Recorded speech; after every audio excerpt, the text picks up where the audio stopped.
Assalamu alaikum wa rahmatullahi ta'ala wa barakatuh. Rabbi sarah li sadri wa yassir li amri wahlul uqdatan min lisani yafqahu qawli. Bismillahir rahmanir rahim. Mbokki julit yi mbokki talibé yi ñu ngi leen di nuyu bu baax leen ziar. Di sant bu baax Serigne Sidi ci bayit yi mu fi yëkëti ubbé ko jotaay bi. Bayit yu am solo la. Ñu ngi lay ñaanal yow it Serigne Sidi suñ serigne bi katanal la. Suñ borom yagal taxawaay bi. Sàmm baat bi am na solo lool wax dëgg ndax yàlla seen teewaay ci jotaay day jëmmal jotaay ndax jotaay murit moom bu ñu fa yëkkatee xasida rek ba noppi jotaay gi mat na moo nañoo ñaan tënk bu yemoon fii rek daanaka jotaay bi mat na ñu ngi sant ñëpp bu baax a wax di sant bu baax ci teewaay bi xam nañ ni Île-de-France moom contrainte yi daf ci bari rawatina nag weekend bi njaboot geeg yëpp donc bu ngeen fi teewee xam nañ effort yi ngeen def pour teew fi waaw ñu ngi leen ciy sant bu baax a baax di ñaan it jéego yi ngeen yëkkati ba yegg si fi yàlla leen ko Sëñ Tuubaa fayal boppam barki borom Tuubaa. Bonjour à toutes et à tous. Nous sommes ravis de vous accueillir dans ce haut lieu de partage, de dialogue, qui est aussi un lieu dédié à la culture islamique. Nous savons, je le disais tout à l'heure en Wolof, nous savons et nous connaissons les contraintes en France et surtout en Île-de-France, des contraintes pour se déplacer, à la fois de distance et de temps. Donc si vous avez fait l'effort d'être ici parmi nous aujourd'hui, nous sommes conscients de ces efforts et nous vous remercions énormément d'être parmi nous et de passer une bonne partie de cet après-midi avec nous. Nous avons un programme très riche. Nous aurions démarré plutôt à 14h30, mais bon, malheureusement, nous avons un peu de retard. Mais cela n'empêche pas, nous prendrons le temps de partager avec vous deux thèmes. J'y reviendrai tout à l'heure. Mais avant de parler de ces deux thèmes, je voudrais quand même dire deux mots sur les deux éminents intellectuels qui porteront ces deux sujets. Deux éminents intellectuels sénégalais, Serigne Mbaye Gueye Sylla et Seydina Omar Ba. Serigne Sidi a dit tout à l'heure effectivement des propos fort aimables à leur endroit. Et moi je dis souvent que quand je vois ce duo qu'ils forment tous les deux, ça me rassure. Ça me rassure parce que, je peux le dire en Wolof d'ailleurs, dañuy xam ne li fi nekkoon démb mu ngi fi tey ndax mu ngi ci Baye Mbaye Gueye Sylla te dañuy xam ne li fi nekk tey dana fi nekk ëllëg ndax dana ko def ci Seydina Omar. Je pense que c'est un duo qui traversera à la fois les générations et les époques. Et ça, c'est un motif de satisfaction et d'espoir.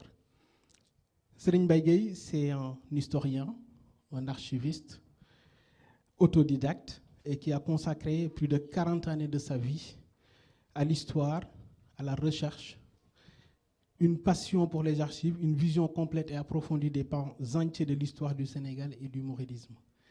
Seydina Omar, malgré sa jeunesse, c'est bientôt 20 ans d'écriture engagée. Le premier livre est paru en 2005, donc ça ne rajeunit pas tout ça, mais, mais c'est quand même bientôt 20 ans d'écriture engagée. Voilà, je le dis souvent, on en parlait avec Seydina Omar tout à l'heure, Seydina Omar Diakhaté, que c'est une source d'inspiration, voilà, d'inspiration pour la jeunesse, sa voix, sa posture, ses écrits, ses réflexions sur le mouridisme, mais aussi sur le Sénégal, je le dis assez souvent, portent en eux l'immense espoir à la fois de la communauté, mais également de tout le peuple sénégalais.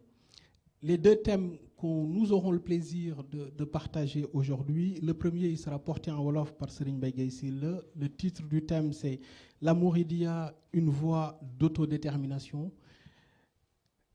Ensuite, Seydina Omar, dans une certaine continuité, les deux thèmes s'inscrivent quand même dans une certaine cohérence et une certaine continuité, fera un exposé sur le mouridisme, un universalisme enraciné.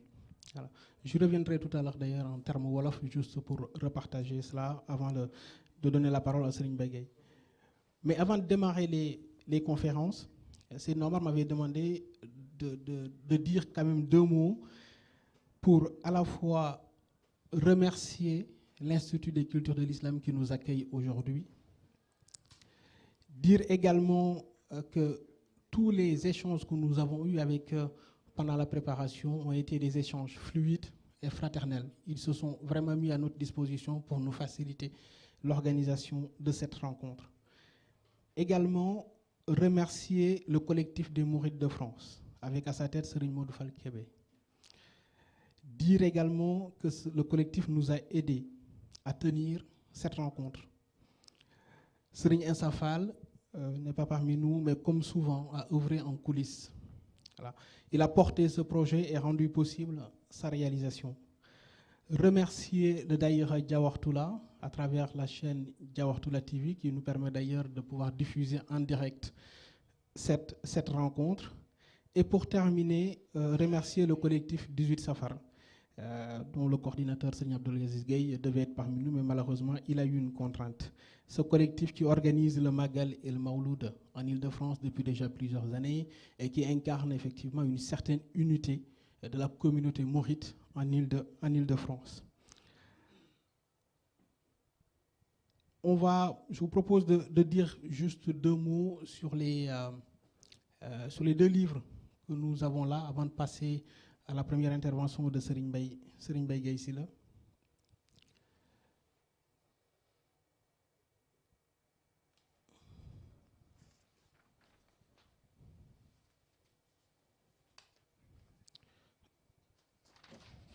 Excusez-moi. Je vais démarrer par le livre coécrit par Serigne Seydina Omar et Serigne Mbaye Gueye Sylla et dont le titre est Erreurs et inexactitudes de la thèse du professeur Rawane Mbaye, et notamment sur les parties qui concernent Cheikh Ahmadou Bamba. C'est un livre, comme je l'ai dit dans son titre, qui porte en fait sur une thèse qui a été soutenue lors de l'année académique 1975-1976, soit il y a plus de 45 ans. On peut considérer d'ailleurs que c'est obsolète, que c'est peut-être vieux, mais les auteurs ne l'ont pas vu de cette façon, parce qu'ils considèrent qu'il n'en demeure pas moins que ce livre est très actuel, compte tenu non seulement des sujets qui sont abordés, parce que ce sont des sujets intemporels et ce sont des sujets qui restent toujours des sujets d'actualité, mais aussi et surtout par la personnalité de celui qui en est l'auteur. La partie sur la Mouridia comporte des inexactitudes de nature différente. Certaines sont des erreurs de datation, donc des dates qui sont erronées, des anachronismes et des confusions historiques. D'autres ont pour source une mauvaise compréhension et parfois, malheureusement, un refus de considérer les vrais fondements de la Mouridia.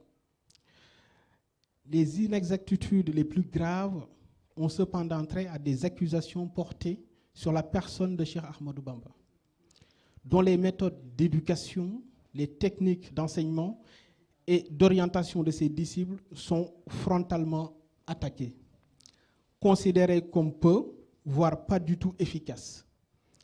Un de ses ouvrages phares, Massalikul Jinan, est d'ailleurs décrié très fortement, considéré comme n'obéissant à aucun plan cohérent.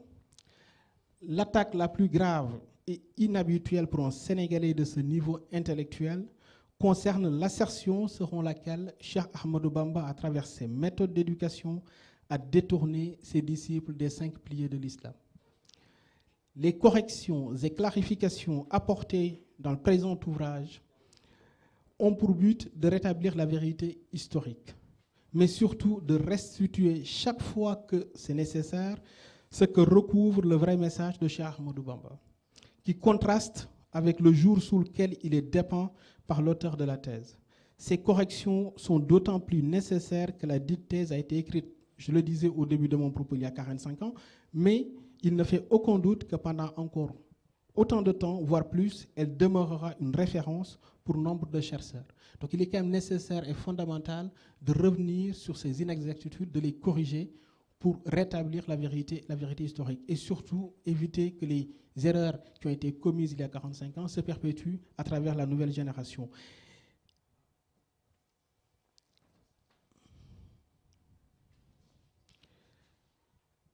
Évidemment, il faut le faire ce travail et c'est ce qui a été fait par les 2 auteurs. Il faut le faire sans esprit de polémique et sans passion. Il faut être sur le terrain scientifique, sur le terrain intellectuel, sur le terrain des archives,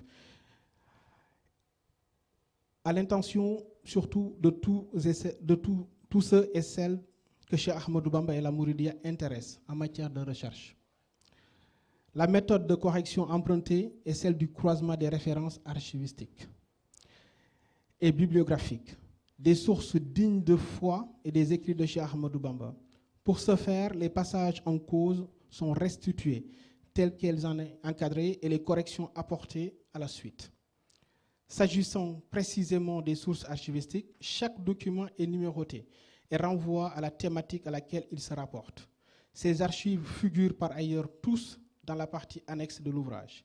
Les références bibliographiques, écrits de Cheikh Ahmadou Bamba et autres sources sont également mentionnées. C'est un vrai travail rigoureux, un travail scientifique, un travail dépassionné et un travail qui rétablit la vérité historique. On gardera d'ailleurs un temps à la fin pour une séance de dédicace. Je pense qu'on aura peut-être le temps effectivement et vous pourrez interpeller directement Seydina Omar et Baye Mbaye Guèye Sylla sur le livre.